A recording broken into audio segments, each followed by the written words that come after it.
Primeiro livro do profeta Samuel, capítulo de número 9, verso de número 1. Coloca para a gente, por favor. Você tem outra tradução? Se tiver, coloque para mim, por favor.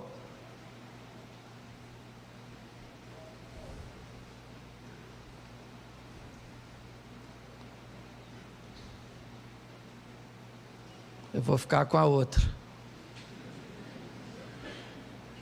Tradução bíblica é um negócio. Coloca a outra, isso, deixa essa aqui. Havia um homem de Benjamim, cujo nome era Quis, filho de Abiel, filho de Zeror, e filho de Becorate, filho de Afias, filho de um homem de Benjamim, varão alentado em força. Feche os seus olhos. Senhor, em nome de Jesus, eis aqui a tua palavra. Continua falando conosco. É o que eu te peço nessa hora, pelo poder do nome de Jesus.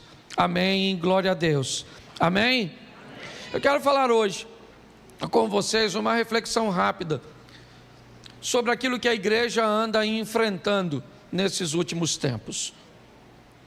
Os desafios que precisamos vencer para estarmos de pé, para conseguirmos sobreviver a essas astutas ciladas do diabo, como a Bíblia diz. Enfrentamos duas coisas hoje: ou o aumento da pressão, que tem feito fortes sucumbirem, ou o crescimento da fragilidade, que tem feito com que a pressão nem precisa ser tanta, para que as pessoas venham a desistir, venham a sucumbir.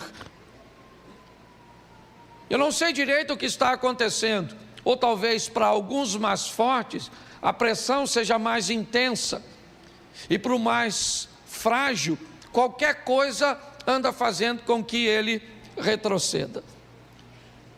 Eu peguei 4 homens de Deus na Bíblia, porque a minha proposta hoje é fazer com que a igreja entenda as pressões que estamos enfrentando, principalmente nas áreas emocionais.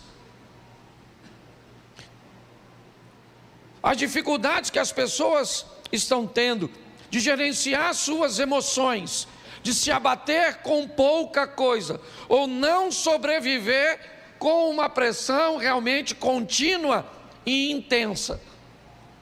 Nós não somos os primeiros a viver ou vivenciarmos tudo isso. Sempre houve pressões sobre a sociedade, sempre houve pressões sobre a igreja, e sempre vimos ao longo de toda a história alguns sobreviverem às pressões e outros sucumbirem às pressões. Às vezes conseguimos notar com muita facilidade que a pressão que fortalece um é capaz de destruir o outro. E talvez por isso a Bíblia diz que é melhor serem 2 do que 1. Porque no momento em que alguém estiver fragilizado, aquele que está mais forte o consiga sustentar até essa fase passar. E o fraco de hoje pode se tornar o forte de amanhã. E aquele que hoje necessitou de apoio, de sustento, será o sustento do outro no dia de amanhã. 4 homens para refletirmos de forma rápida. E o primeiro é esse: o filho de Quis, seu nome Saul. Saul é o primeiro rei de Israel. Eu pedi que trocasse ali a tradução, porque eu gosto de uma tradução mais próxima, certo? A do original. E ela define Saul de 3 formas, ou melhor, de 4 formas.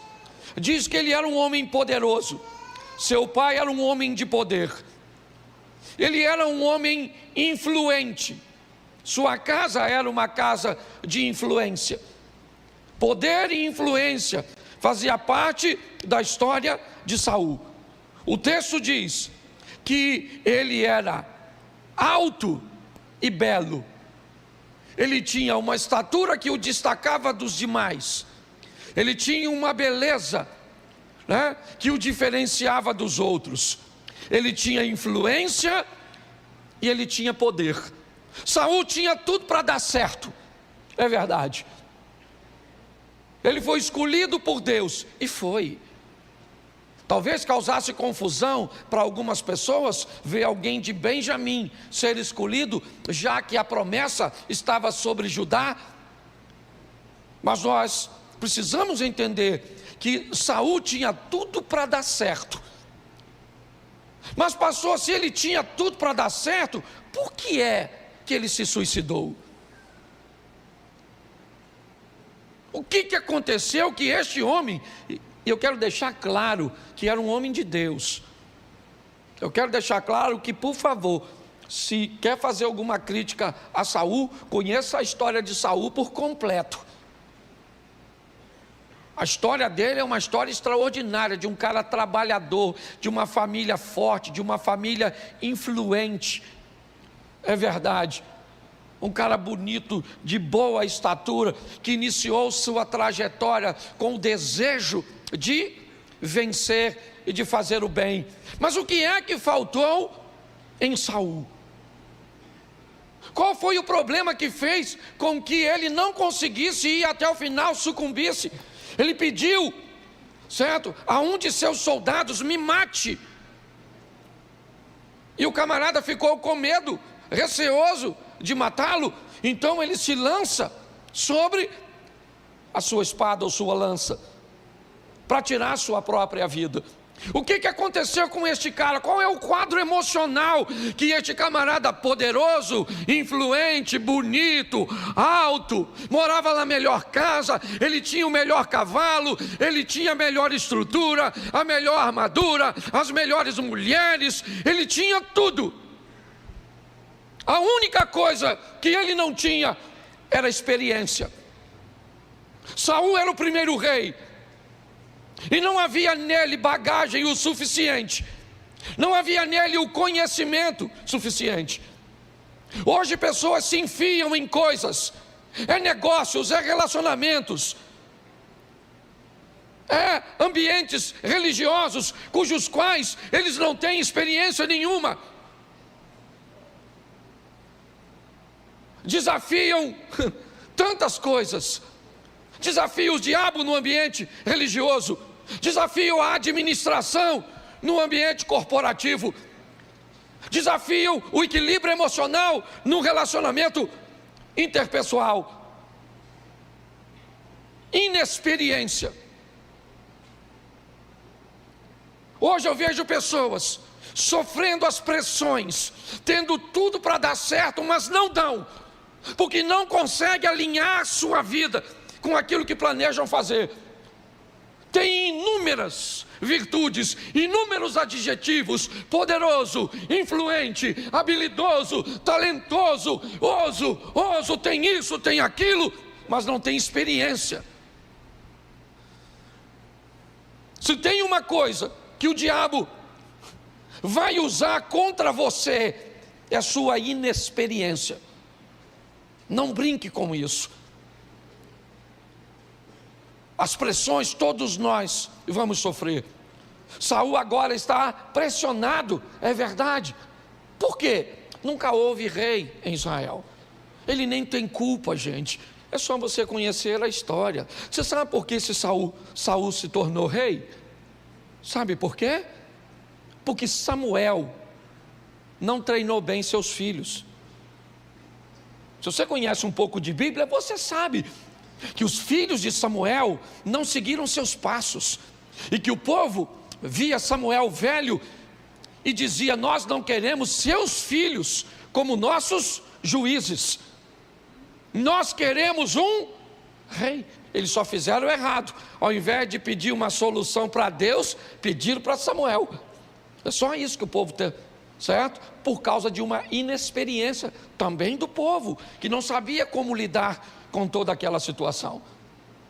A inexperiência sempre faz com que o nível de sofrimento se intensifique.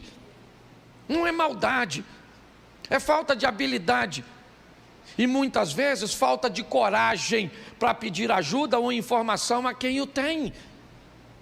A Bíblia diz que a sabedoria está na multidão dos conselhos. Na multidão dos conselhos está a sabedoria. Hoje eu vejo pessoas amargando sofrimentos, decepcionadas, cheia de virtudes, cheia de adjetivos, certo, que deveriam fazer delas vencedoras, mas não vence, cara. Vive um ciclo, sabe? Parece um looping. Vai dando certo, vai dando certo, vai dando certo, vai dando certo. Deu errado. Vai dando certo, errado. Parece que vai, mas não vai. Eu disse para vocês e pedi oração aqui, mas hoje quando eu levantei e vi, e que pediram de mim um posicionamento, eu não sabia o que fazer. E por não saber o que fazer, eu não fiz nada. Amanhã, certo, eu vou estar acionando um grupo, vou falar para eles o que aconteceram e vou ouvir cada um deles, porque são pessoas com mais experiências do que eu. São ex-presidentes de uma instituição que hoje eu estou presidindo. Então, se eu não tenho experiência, eu escuto a experiência de quem tem. Posso até não fazer, mas escutar eu tenho que escutar. Então eu vejo hoje pessoas cansadas, fadigadas, decepcionadas, estressadas, ansiosas, tanta coisa, porque lhe faltam experiência. Tem poder, tem influência, tem beleza, tem estatura, mas não tem experiência. Então adquira experiência naquilo que você deseja entrar, naquilo que exige, né? Ou é exigido de você na área que você quer desempenhar. Se não, quebre a cara. Essa é a grande verdade. E sofra todas essas pressões. Que hoje o que está acontecendo? É ansiedade, é síndrome do pânico, certo? É estresse, é pessoas com doenças psicossomáticas. Está aí, gente, está aí. A pessoa vive 10, 15 anos com um câncer, sem saber. Descobre um câncer e morre em 30 dias. O que é isso? A doença? Claro que não, é o estado mental. Está aqui Adriana, que é uma psicóloga. Então nós precisamos melhorar, ok? O nosso conhecimento a respeito daquilo que nós estamos enfrentando. Posso ouvir um amém?